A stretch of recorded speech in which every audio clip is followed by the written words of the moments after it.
मुल्क की हालिया सियासी तारीख में अक्टूबर बहुत ही अहमियत का हामिल रहा है। अक्टूबर 1999 में एक जमहूरी हुकूमत का तख्ता उल्टा गया।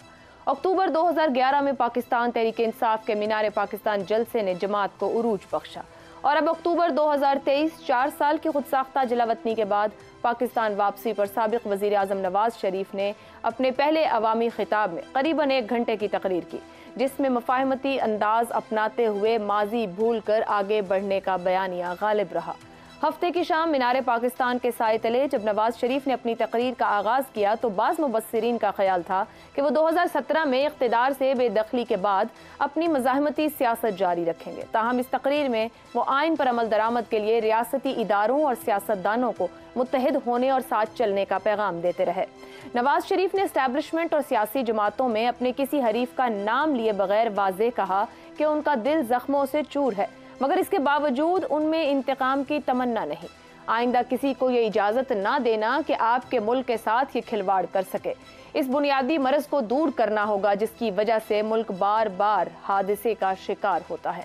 नवाज शरीफ ने कौमी वक़ार, महंगाई, तरक्की की दौड़ में पीछे रह जाने और मशरक़ी पाकिस्तान की अलहदगी का भी जिक्र किया और कारकुनों को ये बावर करवाया कि वो अब दोबारा से मुल्क को तरक्की की शाहराह पर डालकर इन नाकामियों से दूर ले जाएंगे। ताहम उन्होंने ये नहीं बताया कि वो ये कैसे करेंगे और उनके तामीर और तरक्की के एजेंडे की जुज़ियात क्या हैं और उनके पास ऐसा कौन सा मंसूबा है जिसके जरिए मुल्क के हालात बेहतर होना शुरू हो जाएंगे।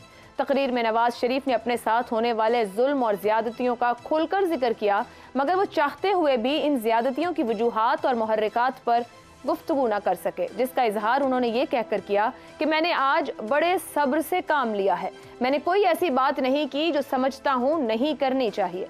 तकरीर से बज़ाहिर यूं नजर आया कि 2017 में वोट को इज्जत दो का बयानिया लेकर चलने वाले नवाज शरीफ 6 साल बाद फिर मुझे क्यों निकाला पर आ खड़े हुए हैं। तकरीर से ये सवाल भी उठता है कि क्या नवाज शरीफ का ये मुफाहमती खिताब नतीजा खेज साबित होगा। इसी मामले पर गुफ्तगू रहेगी। पैनल में हमारे साथ हैं हसन निसार, अबसार आलम, शहजाद चौधरी और जैगम खान। आप चारों का बहुत शुक्रिया। प्रोग्राम का पहला सवाल, नवाज शरीफ का खिताब, इदारों, सियासी जमातों को साथ मिलकर चलने की दावत। क्या नवाज शरीफ अपने सबसे बड़े सियासी मुखालिफ चेयरमैन PTI के साथ भी मुफाहमत की राह अपनाएंगे?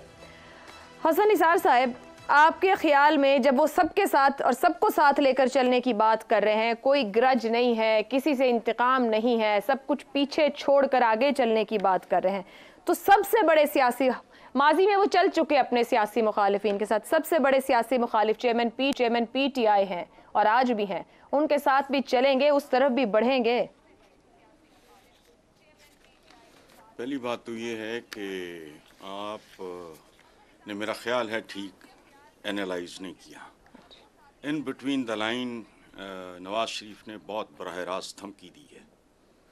अच्छा। वो इकबाल का शेर है, अगर समझ नहीं आया तो मैं माफ़ी चाहता हूँ। उसके बाद 2-3 लाइनें उस पर गौर करके देख लें। सो ये गुडी काम नहीं है। इन बिटवीन द लाइन्स, मलफूफ जिसे कहते हैं, शुगर कोटेड, वो धमकी है। अच्छा। एक बात। दूसरी बात रह गई मुफाहमत की, तो ये वो कम्युनिटी है पाकिस्तानी पॉलिटिशियन, मैं सारे पॉलिटिशियंस की बात नहीं कर रहा, पॉलिटिक्स तो सुन्नत भी है, इनकी मुफाहमत भी बेमानी, इनकी मज़ाहमत भी बेकार और घटिया होती है। इतने रंग पूरी ज़िंदगी में गिरगिट तब्दील नहीं करता जितने ये 1 साल में करते हैं, और इक़्तिदार के लिए तो ये शैतान के साथ भी मिल सकते हैं। कल तक अंतड़ियाँ निकालूंगा, सड़कों पे घसीटूंगा, उसके बाद जफियाँ तो पपियाँ, झूठी जफियाँ, मसनूई मुआन के, तो ये कैरेक्टर है इनका, इसलिए ये नहीं। और आखिरी बात याद रखें, वो ये है कि हमारे बुजुर्ग कहा करते थे, आदतां सिरां नाल जांदियां। हुजूर ने भी एक बार कहा था कि अगर मुझे कोई क्रेडिबल आदमी कहे वो तो अपनी जगह से हिल गया, मैं मान जाऊंगा। वही आदमी मुझे कहे किसी ने अपनी आदत छोड़ दी है, मैं नहीं मानूंगा। ये विजडम की अखीर है। वो कैसे जा सकता है? 73 साल की उम्र है, मुझे गन पॉइंट पर सिगरेट छुड़वा के दिखाओ, इसलिए जाने देंगे। जरूरतों के सौदे हैं, कारोबारी से लोग हैं बस। हसन निसार साहब, वो जैसे मैंने भी कहा भी कि थोड़ा उनका अंदाज, गुफ्तगू, टोन डाउन के सबके साथ चलना है, पुरानी बात नहीं याद करनी, मेरे गम हरे ना हो, ये सब। उन्होंने कहा कि वो कौन है जो नवाज शरीफ को हर चंद साल बाद कौम से जुदा कर देता है? वो सवाल करते रहे लोगों से, जवाब ना दिया कि मेरा मामला क्या है और क्यों हर बार ऐसा होता है, क्यों नहीं खुल के बताया कि क्यों है और कौन ऐसा करता है, ये क्यों कहने से झिझकते रहे? ये क्यों झिझकते रही, कह तो दिया है। हम 5 बंदे हैं, बस मतलब मेरे अलावा बाकी माशाल्लाह सारे के सारे आप समेत अबाव एवरेज हो। कुछ कह ना दिया और कह भी गए वाली बात है। कह तो दिया है, और कैसे कहे वो बेचारा, उन्हें और ठाप खानी है।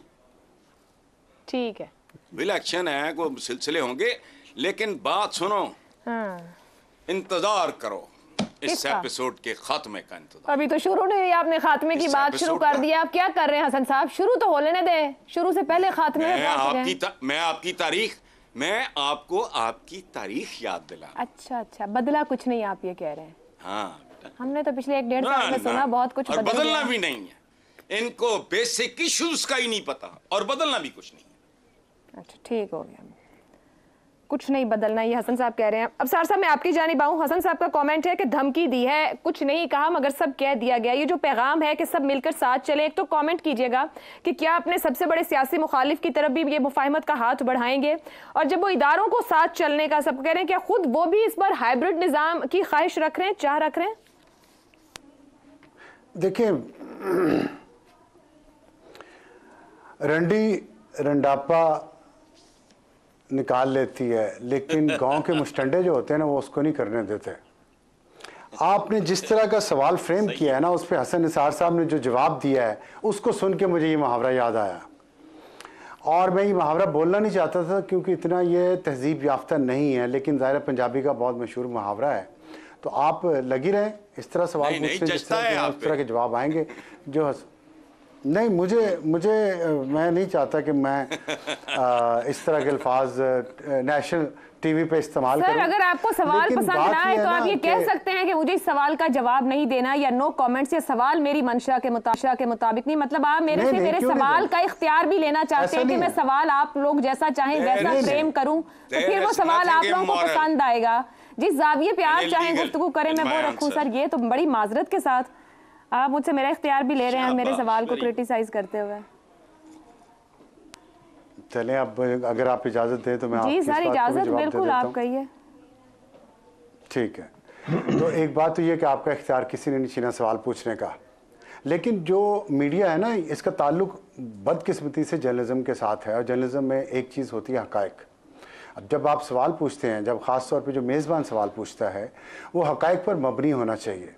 अगर शरारत करने के लिए, एक खामखा की आर्गूमेंट शुरू करवाने के लिए करना हो, तो फिर मैं तो उस पर बोलूँगा, मेरा भी हक है। मैं, आपने एक सवाल पूछा, ये पब्लिक प्रॉपर्टी है, अब आपका सवाल, मैं भी उस पब्लिक में शामिल हूँ।